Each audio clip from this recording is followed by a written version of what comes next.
Di dalam beragama tidak ada yang sempurna. Ada kekurangan. Ada orang sholat tapi belum pakai kerudung. Puasa belum pakai kerudung. Maka ini sangat jauh lebih bagus daripada sudah nggak pakai kerudung nggak sholat, nggak pakai kerudung nggak puasa. Mari kita mandang orang dengan pandangan kasih sayang dan berdoa bahwasanya gini, jangan main banding nanti. Jangan main banding begini, mana lebih bagus antara pakai kerudung enggak sholat sama sholat tapi enggak pakai kerudung. Pakai kerudung enggak sholat sama sholat tapi enggak pakai kerudung. Oh, itu bukan perbandingan. Enggak begitu cara membandingkan, itu merendahkan namanya. Orang pakai kerudung harus kita akui bagus dengan pakai kerudungnya. Alhamdulillah pakai kerudung. Yang satu sholat, alhamdulillah.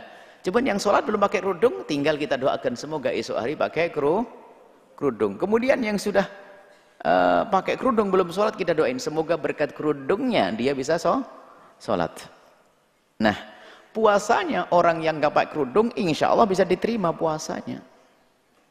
Sholatnya orang yang nggak pakai kerudung, maksudnya orang biasa. Kalau sholatnya harus rubut rapi yang menutup aurat. Kalau nggak pakai menutup aurat nggak diterima, nggak sah sholatnya. Dia melakukan sholat benar, tapi dia belum pakai kerudung. Insya Allah sholatnya diterima. Cuman bagaimana dia tidak pakai kerudung? Itu urusannya bab dosa. Dia punya kesalahan di hadapan Allah. Jadi jangan begini hukumnya langsung. Sholatnya nggak diterima, sholatnya nggak sah. Oh nggak begitu. Jadi sholatnya insya Allah bisa diterima oleh Allah kalau dia khusyuk dan benar.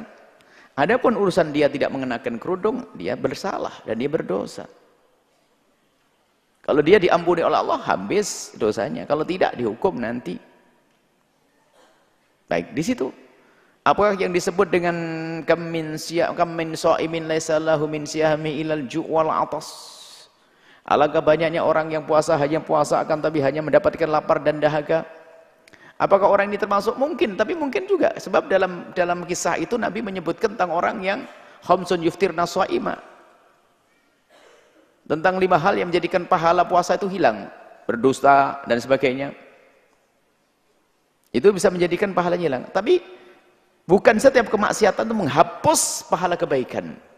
Bukan setiap dosa yang dilakukan seseorang menghapus pahala kebaikan. Enggak.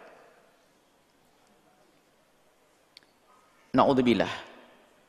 Seorang berbakti pada orang tuanya. Di dalam perjalanannya, dia mengirim makanan untuk ibunda tercintanya. Di perjalanan, masuk gang-gang. Tiba-tiba di tengah perjalanannya, dia melihat wanita membuka auratnya. Dan dia bukan sekedar ngintip, melihat. Maka hukum berbaktinya pada orang tua diterima. Cuma melihatnya dosa. Jangan lalu berkata, wah nggak ada gunanya, dia dapat pahala gara-gara matamu begitu. Kita semua berdosa, wahai hamba Allah. Ada salah kita ini. Maka harapan kita semoga salah kita diampuni dan amal kita diterima oleh Allah. Kita pun jangan mudah mengatakan, oh gara-gara itu amalmu tidak diterima. Yang terima Allah kok. Maka bagaimana memandang orang yang seperti itu? Banyak saudari-saudari kita yang belum menutup aurat. Tapi masih berpuasa, alhamdulillah. Masih sholat, subhanallah. Terenyuh, suatu ketika kita sholat di sebuah tempat. Ada perempuan setelah itu dia mojok di tempat musolanya, nggak tahu ngapain, tiba-tiba keluar sudah pakai rok pendek. Alhamdulillah dia masih mau sholat. Dalam hati terlintas panjatan, ya Allah dengan sholatnya semoga kau mudahkan menutup aurat. Tinggal gitu saja.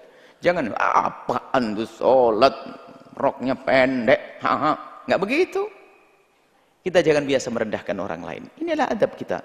Memang dia salah, tapi kan hamba Allah, umat Nabi, kita pandang dengan kasih dan cinta. Kita doakan. Jadi insya Allah puasanya bisa diterima dan sholatnya bisa diterima. Dan semoga dengan sholat dan puasanya itu besok cepat pakai kerudung. Cuma kita sendiri sebagai pribadi ya. Kalau itu urusan kita. Kalau urusan orang kita harus memandang dengan husnudon, kasih sayang. Jangan memandangkan dengan merendahkan. Tapi urusan pribadi kita. Kalau saya perempuan misalnya. Saya sholat lalu saya tidak pakai kerudung. Saya harus berpikir, saya tidak pakai kerudung dosa. Saya puasa, dapat pahala.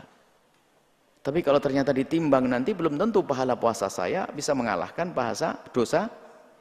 Akhirnya bisa nangis dia, Allah. Kalau begitu aku harus pakai kerudung. Daripada puasa saya habis untuk kerudung saya. Itu kalau untuk koreksi diri. Jadi kami himbau kepada adik-adikku semuanya yang sudah pakai kerudung cantik, solehah. Ya, doakan orang yang belum pakai kerudung dengan doa-doa yang baik. Yang belum pakai kerudung, wahai adikku yang mendengar suara ini. Sungguh kami mencintai Anda semua karena Allah. Kami tidak ingin bahasanya kelak kalian dihukum oleh Allah. Ayo rapikan diri Anda, menutup aurat karena Allah, biar sempurna puasanya diterima oleh Allah, sholat diterima, dan diri Anda tidak berdosa karena Anda sudah menutup aurat istimewa. Itu yang kami inginkan. Dan semoga Allah mengampuni semuanya.